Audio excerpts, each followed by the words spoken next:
India and Colombia share close relationship. There have been high-level engagements. With me is the Colombian Vice President and the Foreign Minister. Ma'am, welcome to WION. My first question to you is, what is the key focus during your India visit? First of all, we would like very much to strengthen the relation between Colombia and India because we really believe the Indo-Pacific zone is so important for Colombia, but we also believe that Latin America is so important for India to increase their presence in our region. And we would like to have Indian companies investing in Colombia, producing in Colombia part of their goods in order to export to United States, Canada, or Latin America because Colombia has free trade agreements. So through Colombia, they can export without a tariff to all the region. But this focus has been in vaccines. We also would like very much to produce vaccines together with India in order to export to different countries.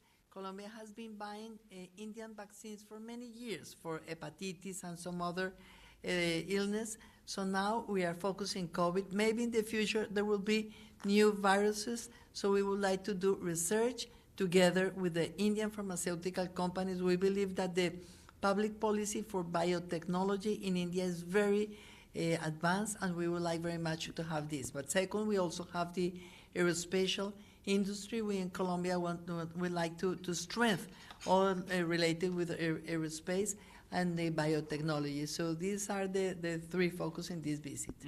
How was your meeting with the Indian External Affairs Minister? We saw the pictures of electric vehicle as well. If you can give us the details. We were talking not only about multilateral issues, the United Nations reform, of course, Prime Minister Modi's intervention in the General Assembly, but we also were discussing about trade, about economy, about investments. And I told him that we in Colombia launched a law in order to have the transition to electrical cars. And he told me, I have a new car, I'm having this for the first day, and this is my Tata car. And we saw his car, and I told him we would like very much to have Tata automotive industry in Colombia, producing in Colombia for all the public transportation system, because we are going to do this transition. So it would be fine to do it with the Indian electrical cars. We have in Colombia the motorcycle industry, and they have been doing a very good business in our country, only focus in Colombia. Now we want to promote them to all the region, the entire Latin American region. Ma'am, you mentioned about Indo-Pacific in your initial statement. How do you view the Indo-Pacific vision?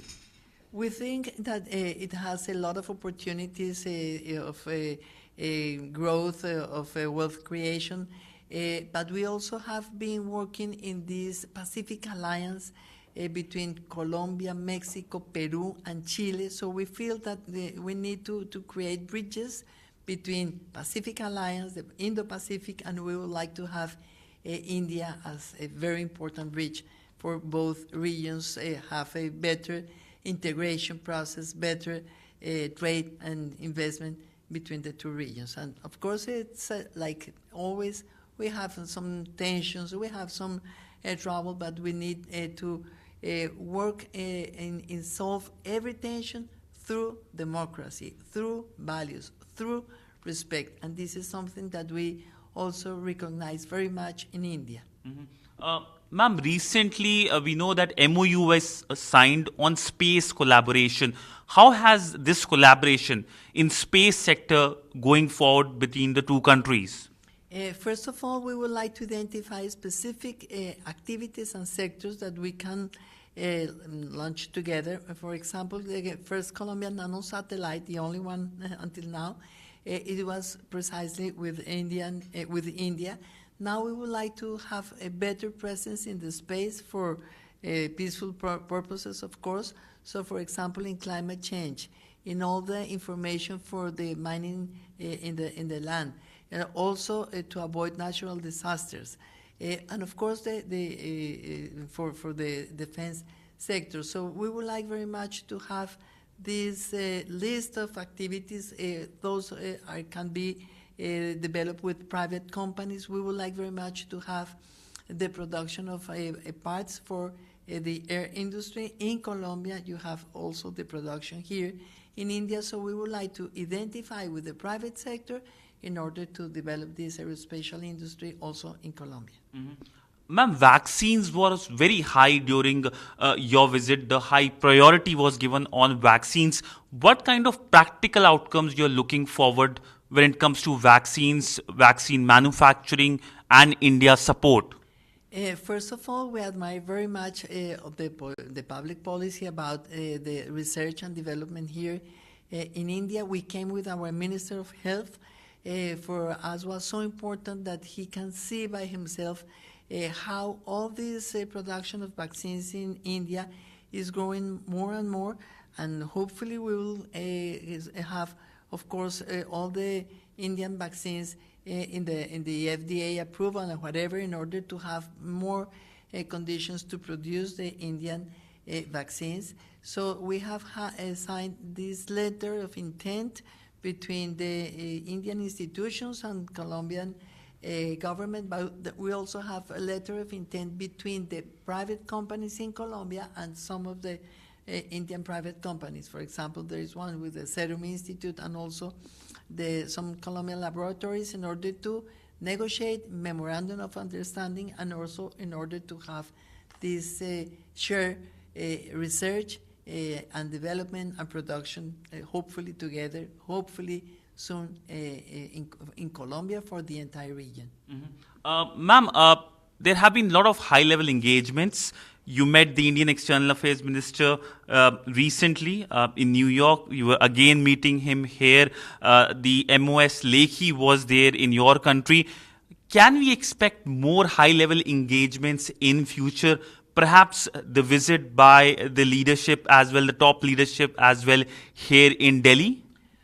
Hopefully, when the Minister Lekhi came to Colombia, I told him, maybe I'm going to go to India in a short time. We are going to try to have a delegation of businessmen coming with us, and it happened in less than 2 months.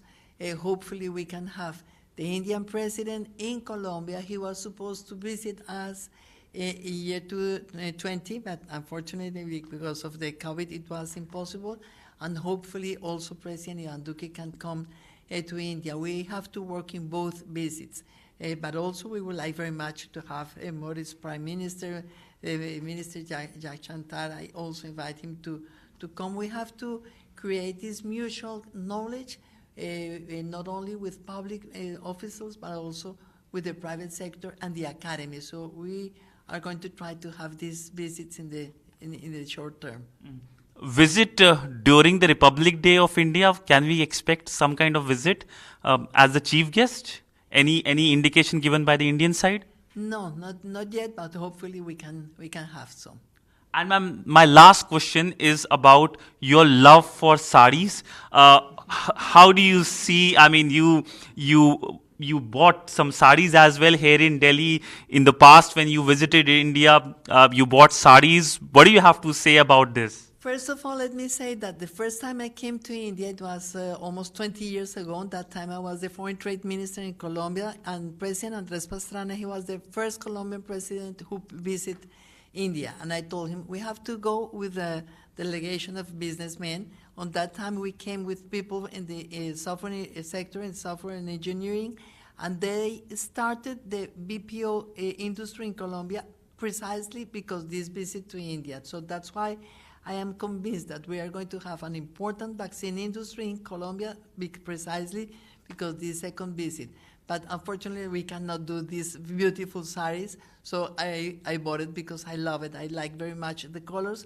And I did, when I came last time, I bought 3, and I did dresses, our style, but with the saris silk, and I love it. I still have it. I use it very much. And that's why I went today to buy some.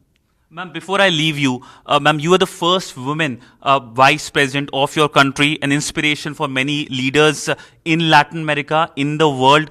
Your words for many women around the world and here in India about their dreams, about their aspirations? You've reached one of the highest offices in your country. First of all, I have to say that if we want to recover the world economy after this COVID, we need all the women involved in the economy. We need women participating in jobs creation. We need women participating as entrepreneurs. And women have the capacity, talent. Women are so smart. Women have a very clear focus in results, and this is what the companies need. Companies which are managed by women, usually they have a very high levels of profitability. So we want to have more and more women involved in the world economy, and we believe that when women have economic autonomy, there is less violence against women and against children. And we also believe that if we can have some kind of leadership, we are obliged to open leadership for other women. When people said, okay, you are the first women, I said, this is not my honor, this is my responsibility to put my shoulder to make that other women, young women, use my shoulder to see and to know that they are capable to do the same or more than me. I think that women must have confidence, self-confidence, and we have to promote young women, children, girls in the entire world in order to be part of the new world, a new world with more peace, with more development, with more opportunities for everybody. So women can create bridges, women can create wealth, women can change the world. I'm sure, convinced of that. Well, thank you so much, ma'am, for speaking to WION and your particular message about women empowerment, something that the world needs more amidst the current changes we are seeing. Thank you so much, ma'am, for speaking to WION. Thank you to you for this interview. I know that you are so famous. You were so famous in the United Nations Assembly, so for me it's a privilege also to have this interview with you. Thank you so much, ma'am, for speaking to WION. So there you have it, the Vice President and the Foreign Minister of Colombia speaking exclusively to WION. With video journalist Neeraj Patel, Siddhant Sibbal for WION in New Delhi.